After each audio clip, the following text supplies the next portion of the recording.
this message a name, which is not something that I normally do. So if you're wanting to take notes, then I have titled this message Lessons from the Little Drummer Boy.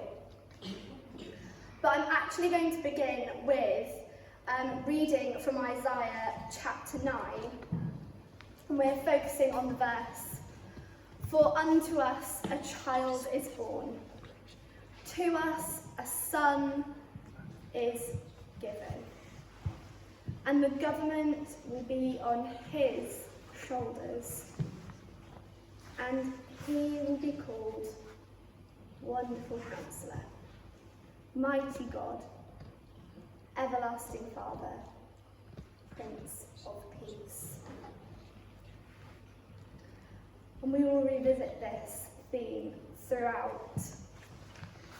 But first of all, let's just have a recap of the story of the little drummer boy, because I don't know about you, but this is not normally a song that I go to sing. If I want to sing a carol, I will choose O Come All Ye Faithful, or Joy to the World, or Silent Night. I don't typically look through a playlist and go to the little drummer boy. But this year I was hit almost square in the nose as I was working, planning, marking with the song that just came on in the background, and it was the little drummer boy. So here we are.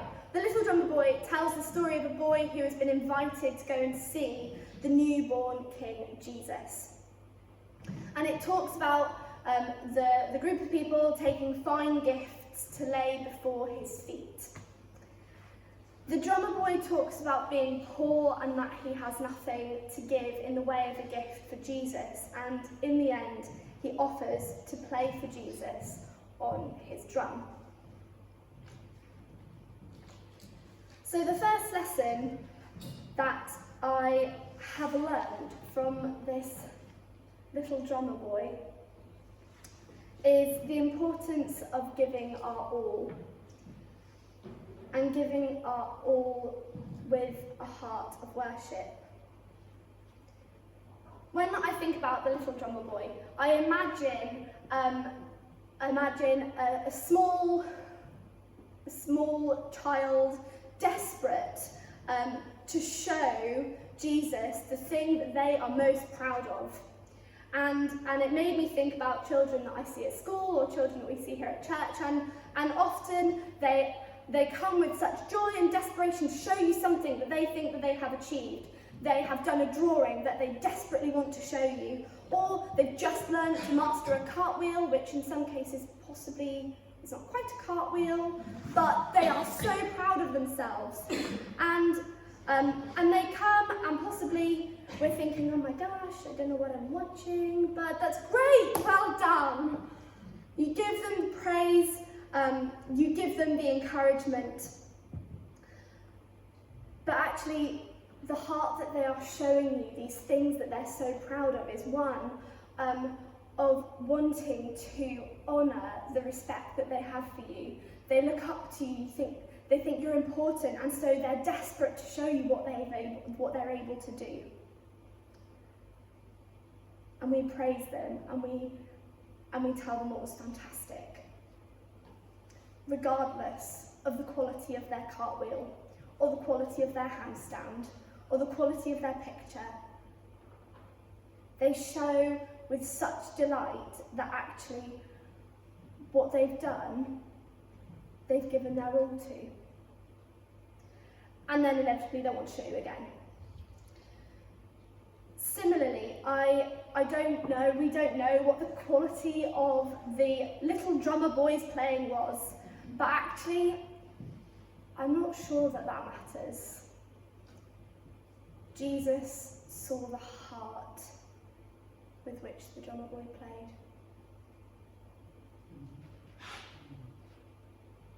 I'm not sure that there have been many people that have walked through life, and forgive me if you're one of them, that have thought every day, yes, I've got it together. I'm doing so well at this, I'm winning at life. But I know that I have definitely fallen into the trap of not feeling good enough, or like what I'm doing is good enough. And I feel like it's really sad that at Christmas, the time where we should be celebrating is actually possibly one of the times of year where our confidence that we have in ourselves is lost. Because we get bombarded with to-do lists and things that we need to achieve before we go on holiday.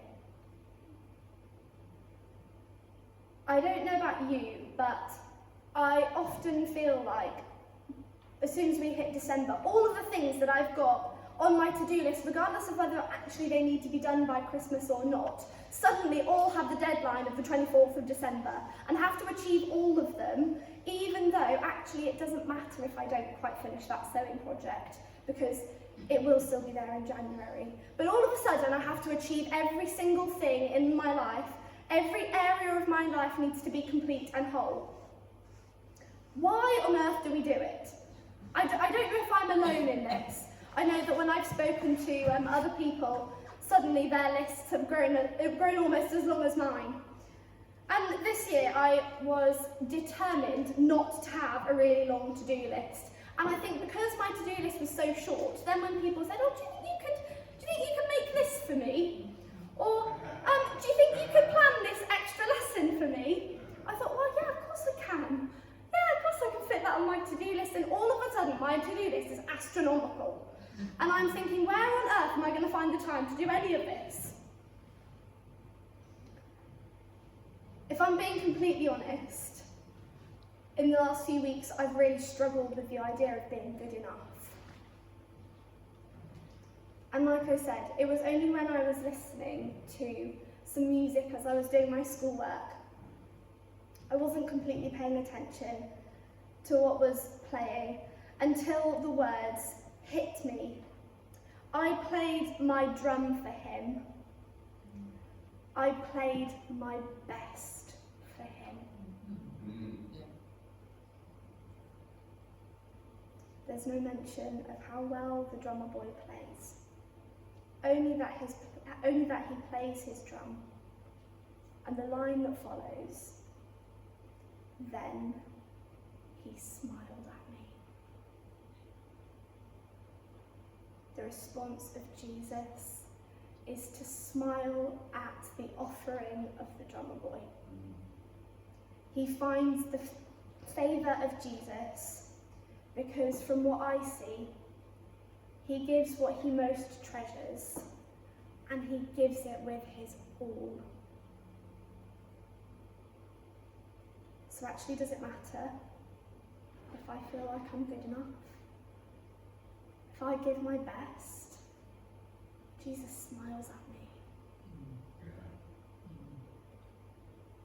I don't know about you, but I have often been caught in conversations where people say, oh, well, it doesn't really matter what you do, it's for God anyway.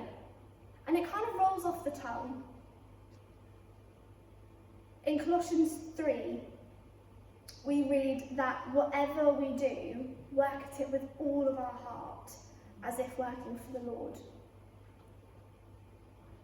So this is not something that we just need to say to each other to make ourselves feel better, but it's actually a truth we need to hold tightly onto, as tightly as our identity in Christ.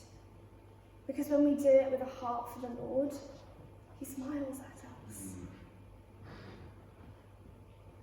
I know it's a concept that in our world and society is completely backwards.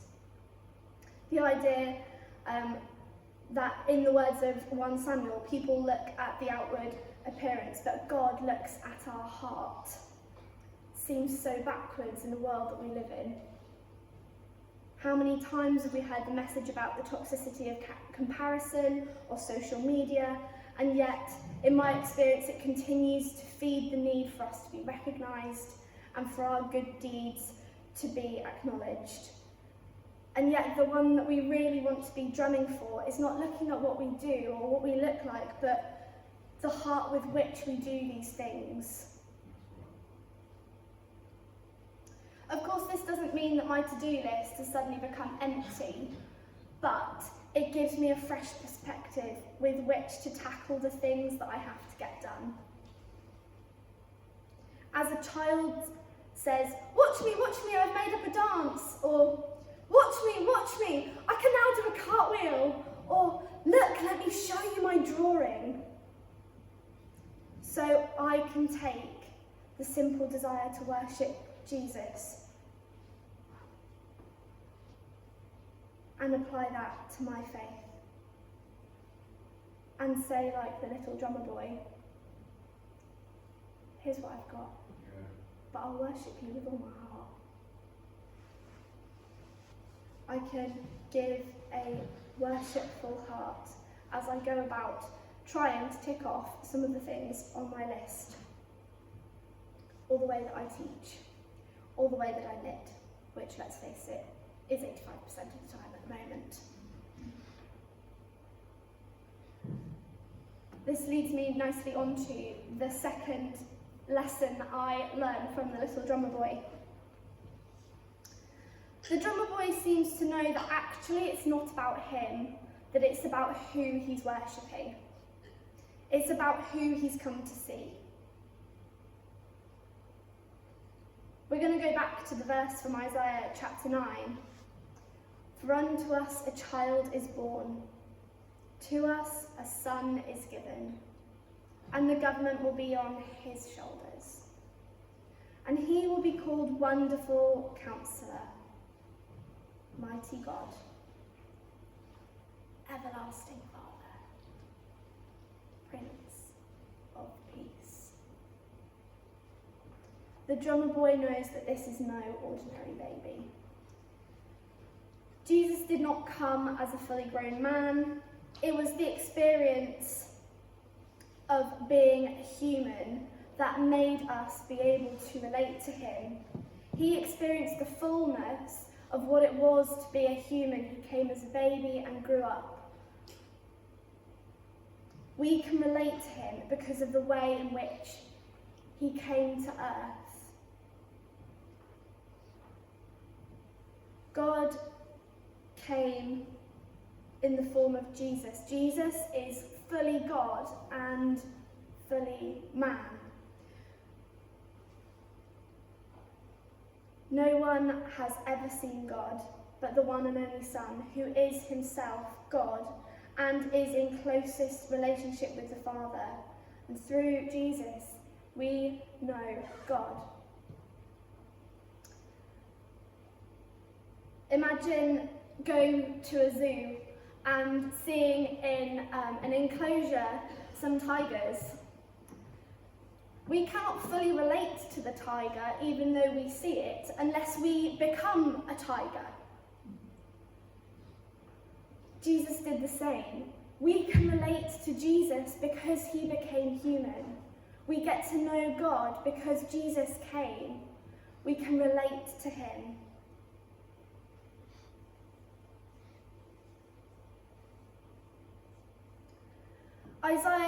In Isaiah, there's the list: Wonderful Counselor, Mighty God, Everlasting Father, Prince of Peace. This list refers to the very nature of who God is and what he's come to accomplish. Yet, this is not an exhaustive list of characters, so I wonder why it was these 4 things that were written down.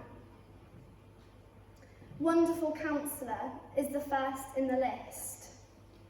Now, when I looked up on Google, the dictionary definition of a counsellor is a person trained to give guidance or on personal or psychological problems. And this, to me, brings me straight back to the importance of Jesus being our counsellor. He's the one that guides our life. Whenever I have a problem, he's there, helping me and guiding me. Through his counsel, I will be able to make wise choices that glorify God. I will work in step with Jesus, living a life in partnership with him. I will not fear the future because Jesus is with me. It's also interesting to me that in this list, this one comes first, because due to the counsel, the guidance of the snake in the Garden of Eden, Eve took the fruit from the tree and ate it. And I wonder whether this is first to assure us that Jesus has come to restore the misguided counsel that we receive when we look for it in other places.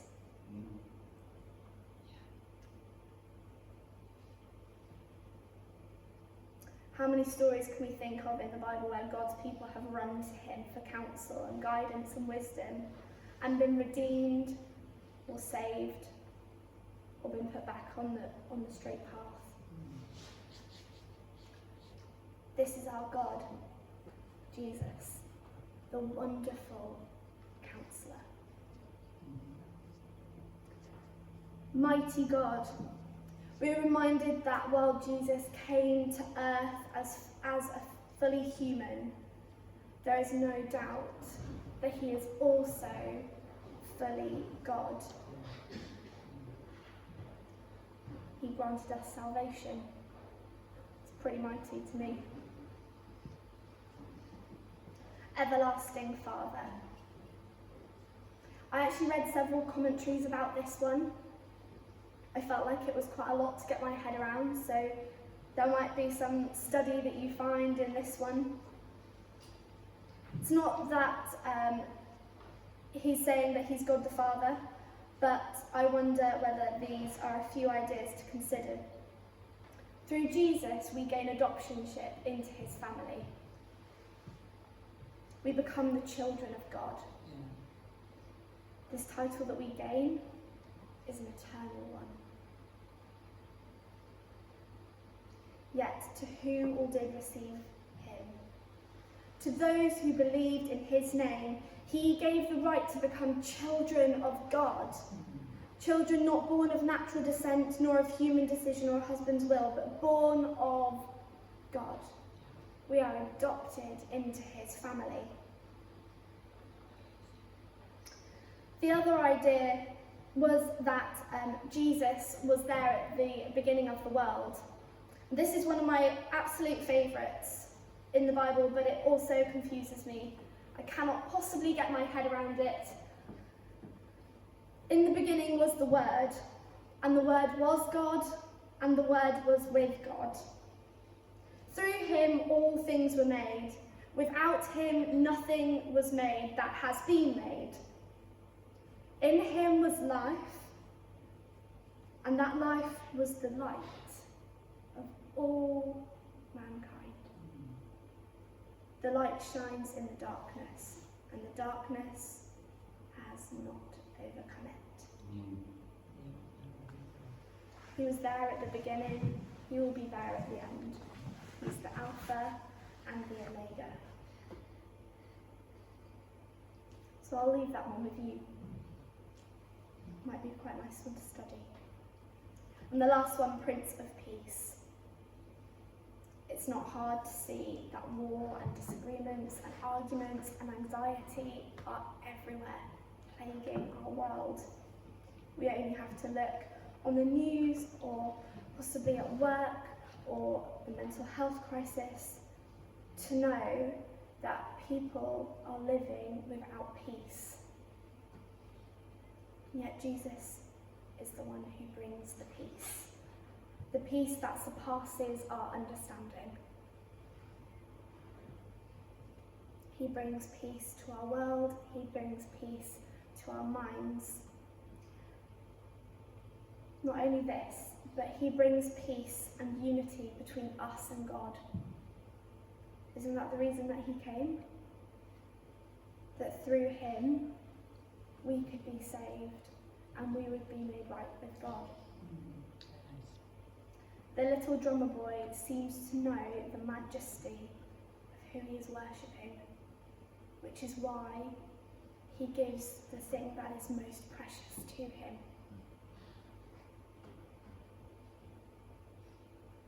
Christmas time is the perfect time to look in the manger. The simple beauty of the scene around, meaning that we can focus solely on who this baby is. This baby is Jesus, our wonderful Counselor, our mighty God, our everlasting Father, and our Prince of Peace.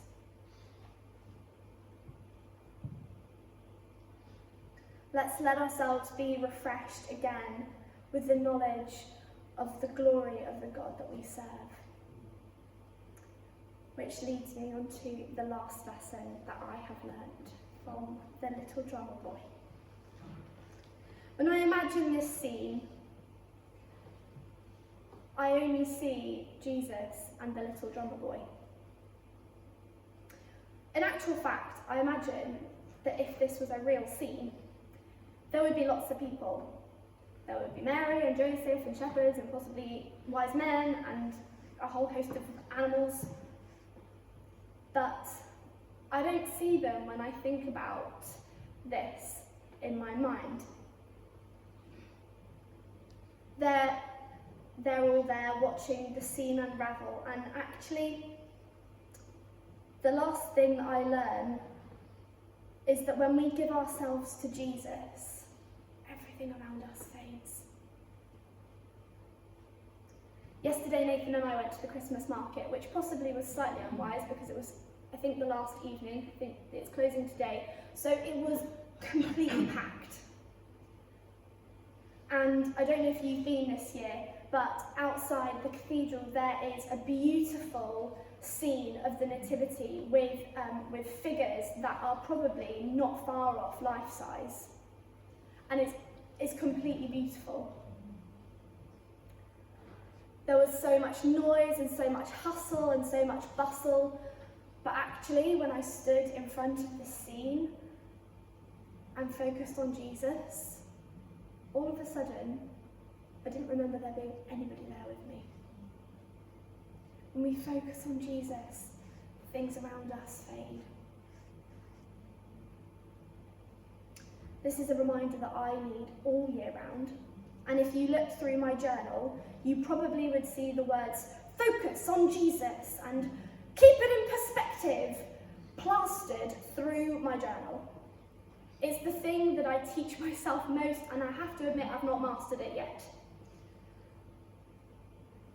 But actually, when I give it all to Jesus, when I focus on who he is, there's nothing else that goes on in my brain. It's just me and it's him.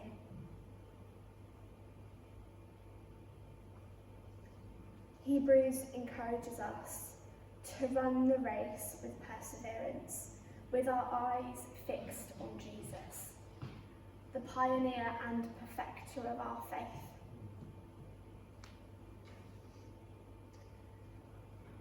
I don't know how many of you have ever attempted a pirouette before, but I have. They're quite hard to master. When you spot, you focus on a point in the distance, and as you turn, you look at it, and then you whip your head and you focus back on the spot. If you don't spot, you become dizzy, and then you fall over, which I know from experience. And I see this as what we do with Jesus. As we go through life, we need to keep our eyes fixed on Jesus, because otherwise we will get dizzy and we will fall over and our turns won't be great. I know that if Christmas wasn't part of our calendar, if we didn't celebrate this season each year, that I wouldn't be able to keep my eyes as fixed on Jesus as I can when I'm able to look in the manger and see the baby that came to save us.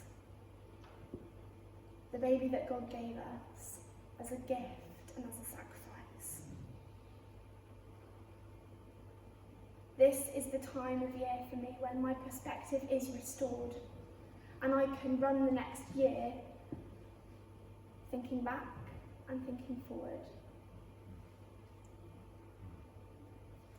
It's the most beautiful, gentle, and yet triumphant invitation that we will ever get to come as we are and adore our King and Saviour. So, as we continue through this Christmas season and into next year, Let our worship and praise, awe and adoration be characterised not by what we bring, but by the heart with which we bring it. Knowing who we're giving it to, Jesus, on whose shoulders the government rests, the wonderful Counselor, the mighty God, the everlasting Father, the Prince of Peace, the one whose rule will never end, and the one who smiles and delights over us. Amen.